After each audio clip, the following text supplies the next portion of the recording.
parents skipped my wedding because I married before my perfect sister. Now their image. I never expected my parents to be the type to skip their own daughter's wedding. Then again, I should have known better. Because for as long as I can remember, my life has been a competition I never signed up for. A race where the winner was already chosen before the starting gun even went off. And the winner was always my sister. I was raised in a home where one child could do no wrong and the other, well, I was just there. My sister, Melanie, was the golden girl. The one who shined in every room, the one people naturally gravitated towards. She was tall, slender, and breathtakingly beautiful. Everything I was not. She excelled at everything: academics, sports, social events. She was class president, valedictorian, and even managed to land modeling gigs before she graduated college. My parents? They treated her like royalty. Every milestone, every accomplishment, every tiny thing she did was celebrated like a national event. Meanwhile, I was background noise. I remember when I graduated with a degree in computer science. I worked my ass off to get there, landed a solid job as a software developer, and was genuinely proud of myself. Do you know what my parents said when I told them? Oh, that's nice. Anyway, Melanie just landed a new campaign for a luxury brand. And that was it. That was my entire acknowledgement. Meanwhile, the same year she got her first real modeling contract, my parents threw a lavish party to celebrate. They invited family, friends, even neighbors. Her first professional headshot was framed and placed above the fireplace. It's still there to this day. The message was loud and clear. Melanie was their pride, their perfect child. And I was an afterthought. For years, I tried to win their approval. I joined clubs they recommended, took classes they encouraged, even attempted modeling for a short time. A humiliating disaster Melanie never lets me forget. But nothing was ever enough. No matter how hard I worked, no matter what I achieved, I was always the second-place daughter. At some point, I realized that I was never going to be their favorite, so I stopped trying. I built a life on my own terms, and when I met my husband, for the first time in my life, I felt truly seen. I met Ryan at a tech conference through a mutual friend. He noticed me, actually noticed me, not because of who I was compared to someone else, not because I was someone's sister or someone's daughter, but because he genuinely liked me, my dry sense of humor, my intelligence, even my body, the one my mother spent years criticizing and forcing into diets and exercise programs I never wanted. From the beginning, he never asked me to change. After 4 years together, he proposed in the most perfect, intimate way, at home, in sweatpants, with our favorite takeout and a TV show playing in the background. It was flawless. So naturally, I told my parents, and that was when everything went to hell. I should have known something was wrong when their response wasn't excitement. There was no congratulations, no smiles, no happy tears, just silence. Then my mother, ever the queen of backhanded insults, tilted her head and said, "Are you sure you want to rush into this? Maybe you should focus on getting in better shape before the wedding." And my father? He didn't say anything at all. Ryan noticed their reaction immediately, but I brushed it off. I told myself they just needed time to process it. I was wrong, because while I was planning my wedding, they were mourning the fact that I was getting married before Melanie. At the engagement party, Ryan pulled me aside. "There's something off about your parents," he whispered. They were on the phone with Melanie half the night. I heard them saying, "This isn't how it was supposed to go." I frowned. "What?" They sounded upset, like they weren't expecting you to get married first. That was when it hit me. My parents had been planning Melanie's wedding for years, even though she wasn't even engaged. There were Pinterest boards, venue lists, dress ideas. Melanie was supposed to be the first to walk down the aisle, not me, and my engagement was ruining their perfect family fantasy. Things only got worse from there. My mother made zero effort to help with wedding planning. She refused to go dress shopping with me. My father barely spoke to Ryan. Any mention of the wedding was met with forced smiles and empty nods. And then, they never RSVP'd. I sent both paper and digital invitations. I texted. I called. I emailed. Nothing. And every time I confronted them, they had some vague excuse about, checking their schedules. Then the wedding day came, and they weren't there. It was a beautiful wedding, a relaxed, intimate ceremony in a gorgeous garden setting. Ryan and I were overjoyed, but still, there were moments when their absence felt like a physical pain. When I saw the empty front row seats, when I had no father-daughter dance, when my mother-in-law had to step in and help me with everything my own mother should have. For the first time, I had to accept something painful. I had always known I wasn't their favorite, but now, I realized I wasn't even important enough for them to show up. After the honeymoon, I called them. I needed answers. Do you know what they said? That they were hurt because I never gave them a proper invitation. That they felt excluded. That they couldn't understand why I had shut them out. I was stunned, because I had proof. I had sent them invitations. I had reached out, and they were sitting here, trying to gaslight me into believing it never happened. At that moment, something inside me snapped, because this wasn't just about my wedding. This was about a lifetime of being pushed aside. And now, I was finally done. I sat there, gripping the phone, listening to my mother's fake concern as she went on and on about how they felt excluded, how they were hurt, how they would have come if I had just included them properly. I was so stunned that I actually laughed. Because this was gaslighting at its finest. You're joking, right? I said, my voice calm but sharp. My mother huffed. There's no need to be dramatic. We didn't even know the date, sweetheart. If you had just kept us in the loop. You did know the date, I cut in. I sent you the invitations. Twice. I texted. I called. And every time, you ignored me. Silence. Then she sighed, as if this was exhausting for her. Well, your father and I assumed you didn't want us there, she said. You seemed so determined to shut us out. Shut them out? I had spent months begging for them to care. And now? Now they were twisting the story to make me the villain. That's when I realized. There was no reasoning with them. They were going to rewrite history no matter what I said. I let out a slow breath. Then I said, just tell me the truth. My mother hesitated. What do you mean? I clenched my jaw. You didn't come because Melanie isn't married yet. That's what this is really about, isn't it? Silence.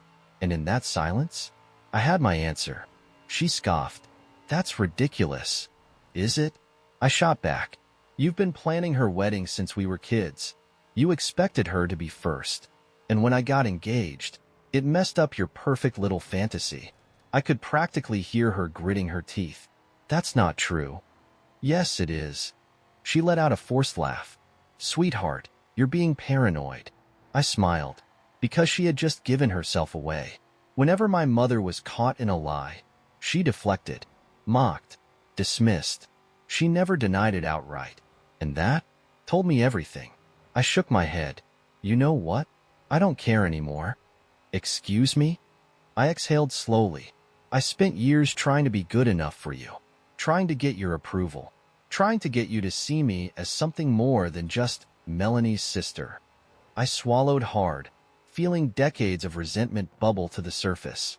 But I finally get it now, I continued. I was never important to you. Not really. Not in the way she was. My mother sputtered. That's not true at all. We love you just as much. I laughed. A cold, bitter laugh. No, you don't, I said. And honestly, that's fine. The weight I had been carrying my entire life suddenly felt lighter, because I was done chasing them, done begging, done waiting for love they were never going to give me. And if they thought they could just waltz back into my life like nothing happened, they were dead wrong. My mother cleared her throat. I think we should all sit down and talk in person. Maybe a family dinner? Your father and I would love to see you. I almost laughed again. For months, they had ignored me. They had refused to acknowledge one of the biggest days of my life. And now that I was finally pushing back, suddenly they wanted a family dinner? No, absolutely not. I shook my head. I'm not interested. Her voice tightened. Don't be ridiculous. We're still family? No, we're not, I interrupted. Silence. Then she let out a sharp breath. You're really willing to throw away your family over something so petty? And that was the final straw.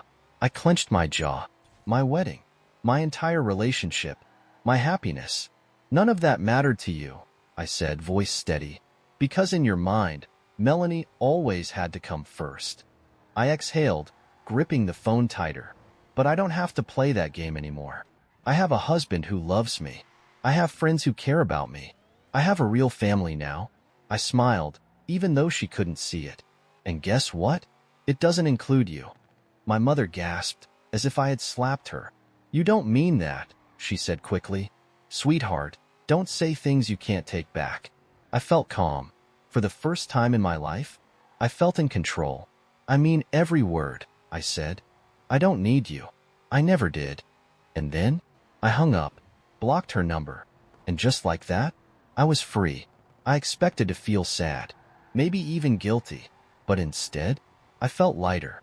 Because for the first time ever, I had chosen myself, and I wasn't looking back. I didn't expect peace right away. I knew my mother wasn't just going to accept it and move on. People like her, they don't handle rejection well. And sure enough, the moment I blocked her, she sent in reinforcements. The first text came the next morning. It was from my father. This is childish. Call your mother and fix this. Then another. You're being emotional. She's still your mother. And then, the kicker. Family is forever. I laughed. Because where was all this family loyalty when they ignored my wedding? Where was this concern for our relationship when they were treating me like an afterthought for my entire life? Now that they were feeling the consequences of their actions, suddenly I was being emotional? No, I wasn't playing their game anymore. So I ignored the texts. And just like that, I knew what was coming next. Melanie. It took 3 days before I got a call from her. I stared at my phone, debating if I should answer. Then I sighed and picked up. Because if I knew my sister, she wasn't here to fix things. She was here to make them worse. The second I answered, her voice came through the line smooth and confident, like she hadn't been ignoring me for months. Wow, she said, almost laughing. You're really causing a mess, aren't you? I rolled my eyes. Hello to you too, Melanie. She sighed. Look, I get that you're mad, but don't you think you're blowing this out of proportion? There it was. The classic Melanie strategy. Not an apology. Not even an acknowledgement of what had happened. Just a casual dismissal of my feelings. I kept my voice calm. Blowing it out of proportion? Come on, she said. So Mom and Dad didn't come to your wedding. It's not like they hate you. I clenched my jaw. They ignored my engagement. They ignored my wedding. And now they're acting like I'm the problem. She scoffed. You sound so dramatic. I exhaled slowly, willing myself to stay calm. Because this was exactly why I never confided in her. Melanie wasn't just our parents' golden child. She was their soldier. Whenever I dared to push back, they sent her in to shut me down. I let out a dry laugh. You know what's funny? They spent years planning your future wedding. And now that I got married first, it's like they can't even acknowledge it happened. Melanie paused. And that told me everything. Because for once, she didn't have a quick response. No mocking tone. No dismissive laugh. Just silence. I smirked. That's what this is really about, isn't it? She scoffed. What? You wanted to be first, I said simply. You always have. And now that I've done something before you, you can't stand it. She let out a forced laugh, but I could hear the edge of frustration in her voice. Oh, please, she said. Do you really think I care about that? I have an entire career ahead of me. A future. A life. I don't have time to be jealous of some rushed wedding. I grinned. Because that reaction, that defensiveness, it meant I was right. I leaned back in my chair. Good. Then you won't mind if I go ahead and cut you off too. Her voice sharpened. Excuse me? You heard me. She let out a bitter laugh. You're actually serious? Completely. Wow. She sighed. You really are pathetic, aren't you? There it was. The real Melanie. No more fake concern. No more just trying to help. Just pure resentment. You'll regret this, she snapped. You're burning bridges you can't rebuild. I tilted my head. Bridges to where? A family that never gave a damn about me? You don't know what you're doing, she hissed. No, I said, smiling. I finally do. Then, I hung up and blocked her too. For the first time in my entire life, I was free from them. No more chasing their approval. No more being the afterthought. No more waiting for love that was never coming. And instead of feeling guilty, I felt lighter than ever. But I should have known they wouldn't take it well. Because a week later, my parents did something unforgivable. And this time, they weren't just trying to hurt me. They were trying to ruin my life. I thought cutting them off would be the end of it, that I could finally move on, that they would get the message and leave me alone. I was wrong, because a week later, my parents did something so disgusting, so unforgivable, that it almost ruined my entire life. It started with a call from work. I was sitting at my desk, finishing up a project, when my manager knocked on my office door. "Hey," he said, looking uncomfortable. "Can you come with me for a second?" I frowned. "Is something wrong?" He hesitated. "HR needs to talk to you." The walk to the HR office felt endless. My heart pounded the entire time. Had I done something wrong? Did I mess up an assignment? Was I about to get fired? But nothing could have prepared me for what was waiting for me in that office. Because the moment I sat down, the HR director placed a printed email in front of me. And the sender was my mother. I stared at the page, reading the words over and over again, trying to make sense of it. It was a letter of concern, a detailed accusation against me, a claim that I had lied about my credentials to get hired, that I had been emotionally unstable for years, that I had a history of making threats, and worst of all, she signed it as my mother. I looked up, my whole body shaking. The HR director folded his hands on the desk. "We received this a few days ago. Obviously, we take these kinds of concerns seriously." I was speechless. They were trying to get me fired. They were actually trying to ruin my career. I forced myself to stay calm. "This is a lie." My manager nodded. "We figured." I blinked. "You did?" He let out a sigh. Honestly, the email read like someone with a personal vendetta. It didn't seem professional at all. The HR director nodded. "And your work record speaks for itself. There's nothing here that suggests anything they're claiming is true." I exhaled. Relief flooded through me. They didn't believe her. But that didn't change the fact that she tried. I clenched my fists, my nails digging into my palms. Because this wasn't just about ignoring my wedding. This wasn't just about picking Melanie over me. This was war. And now, I was going to end it. I left work early that day, went straight home, and for the first time since this all started, I called my mother. She answered after 2 rings, her voice fake and sweet. "Sweetheart, I was just thinking about you." I cut straight to the point. "I know what you did." She went silent. Then, she laughed. A cold, amused laugh. "Darling," she said, voice dripping with mock innocence. "I have no idea what you're talking about." I gritted my teeth. "You try to get me fired." Another pause. Then she sighed dramatically. "Well, I wouldn't have had to if you hadn't been so cruel to your own family." I clenched the phone. "You think this is revenge?" "It's just the consequences of your actions, sweetheart," she said. Her tone so smug, so self-satisfied, that I almost saw red. She actually thought she won, that she had power over me, that she could still control my life. She had no idea what was coming next. I took a deep breath, my voice deadly calm. "You just made the biggest mistake of your life." She let out another mocking laugh. "Oh, darling, you always were dramatic." I smiled, because she had no idea what I was about to do. I spent the next 3 days making sure they could never hurt me again. I filed a cease and desist order against my parents. I sent a copy to my workplace, my lawyer, and even my building security. I made sure they could never contact me again. And the best part? I told every single extended family member exactly what they did. I sent screenshots. I sent proof. I exposed them for who they really were. And by the end of the week, my parents had no one left to defend them. Then, I blocked them. No more calls. No more emails. No more messages from flying monkeys trying to guilt-trip me. They were gone. And for the first time, I felt truly free. But I knew something they didn't. I knew that they needed me more than I ever needed them.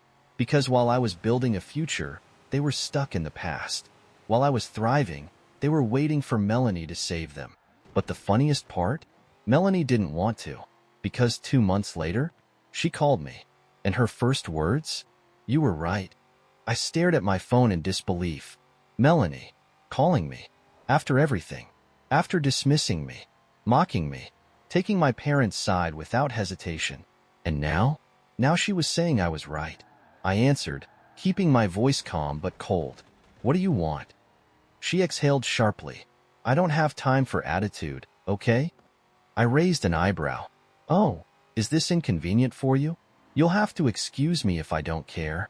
She sighed again, more frustrated this time. I need to talk to you. I leaned back, smirking to myself. Talk? Or ask for something? Silence. Then, finally, you were right about Mom and Dad. I almost laughed, because hearing Melanie, the perfect daughter, the golden child, say those words, it was almost better than revenge. Almost. But I wasn't going to make this easy for her. So I played dumb. Oh? About what exactly? She clicked her tongue. Don't make me say it. Oh, but I want you to say it. Her voice tightened. Fine. They don't actually care about me. They only care about what I can do for them. And there it was. It turns out, my parents had a problem. A money problem. And after I cut them off, they turned to Melanie. Because she was supposed to be the one who succeeded. The one with the glamorous modeling career. The one who would make them rich. But what they never realized was that Melanie's life wasn't as perfect as they thought. They've been pressuring me for months, she admitted. First, it was just little things. Asking me to pay their credit card bills. A small loan here and there. I said nothing. I wanted her to keep talking. And then it got worse, she continued. They wanted me to co-sign a loan for them. Then Mom suggested I buy them a house, because, apparently, I owe them that much. I bit back a laugh, because the irony was delicious. So let me get this straight, I said, my tone dripping with amusement. You, the perfect daughter, the one they adored, the one they put above me your entire life. They're now using you as a bank? She groaned. God, I hate when you're smug. Well, then you're gonna hate the rest of this conversation. She huffed. Look, I didn't realize how bad they were. Not until you were gone. And now I see it. They don't love me. Not really. They love what I can do for them. And that was the first time Melanie had ever spoken the real truth. But here's the thing. I didn't trust her. Not yet. So I tested her. Why are you telling me this? She hesitated. Because I don't know what to do. And you already cut them off, so I figured. There it was. She wasn't calling to warn me. She was calling to learn how to do it herself. I let out a slow breath. You want my advice? I asked. Yes. I smiled. Then listened carefully. She went silent. And then, I destroyed her last illusion. They never loved either of us, I said bluntly. She inhaled sharply. That's not true. Yes, it is. I leaned forward, lowering my voice. They loved the idea of you.